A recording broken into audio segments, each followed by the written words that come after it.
Hello and welcome to Bags of Action. My name is Pete and this is a 5-minute Bags of Action review of Black and Blue from 2019. A rookie New Orleans police officer is forced to balance her identity as a black woman after she witnesses two corrupt cops committing murder. This film is directed by Deon Taylor, who also did The Intruder, Traffic and Supremacy, and it's written by Peter A. Dowling, who's written films like Sacrifice, Reasonable Doubt and Flight Plan.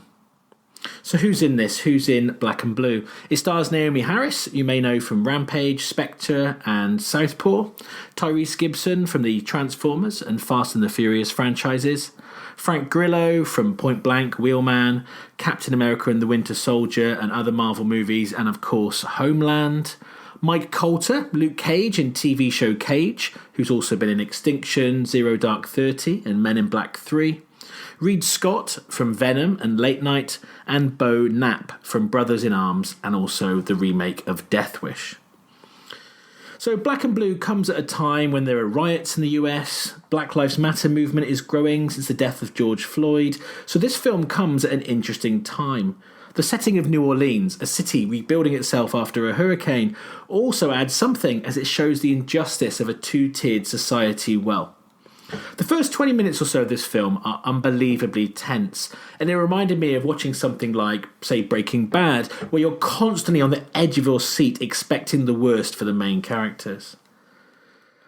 But that wasn't due to what the main character witnessed. In the premise, she does witness two corrupt cops committing murder, but this was nothing to do with that. It was to do with the underlying tension between the police and the locals, black and white, the haves and have-nots, and it was very unsettling, and I was expecting then this film to be something very special. But then the film kind of settles into something quite different.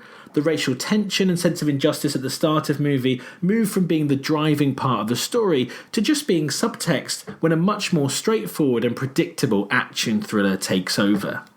Rather than the movie's inciting incident propelling us forward, in some ways I actually felt it held the film back. You could actually take the second two-thirds of the plot, move it away from New York or remove the racial element of the film, and it would still play out.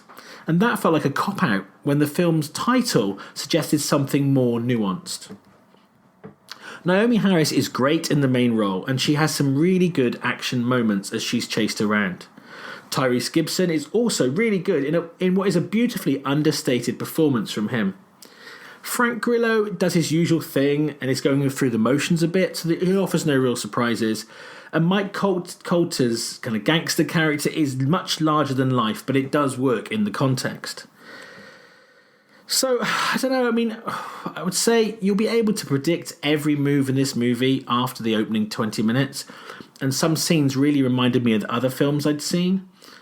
I don't know, this could have been something very special, and it felt like a really wasted opportunity, especially with a title that's so kind of inciting. It kind of, if they're going to call a film Black and Blue and make it about racial tension and the police, I think it needed to have more nuance and less predictability. Overall, I was just really frustrated. The early promise was abandoned for what felt like another chase movie, something from the 90s like Enemy of the State or something. And I just kind of was kind of plodding along despite the action, and I was just kind of working out every beat ahead of time, and yeah, it was very disappointing. A lot of films kind of save it in the final third. This kind of felt like the opposite, really. Although it was good, it just felt a little bit been done before. With that description, I guess this is really bang in the middle. It's almost essentially a 2.5 bag movie, but as we don't allow half bags on this show, and with a sense of, well, it was okay, I'm going to round down rather than rounding up this time, and I'm actually going to give Black and Blue 2 bags of action out of 5. It's a personal thing. I think maybe because the premise wasn't paid off and because I felt like I'd seen it before. So I'm not saying don't watch it. You may find more in this movie than I did. Have you seen Black and Blue already? And if you did, do you agree with my assessment of it? Or am I being a bit harsh? Feel free to comment below or get in touch with us. You can do that on email, Facebook, or on Twitter. We have new episodes coming out weekly alongside our full-length podcast. And don't forget to give us a like and to subscribe to the channel and hit the bell to get regular notifications. Bags of Action will always be free, but if you'd like to buy us a coffee, you can do that at our Ko-fi page.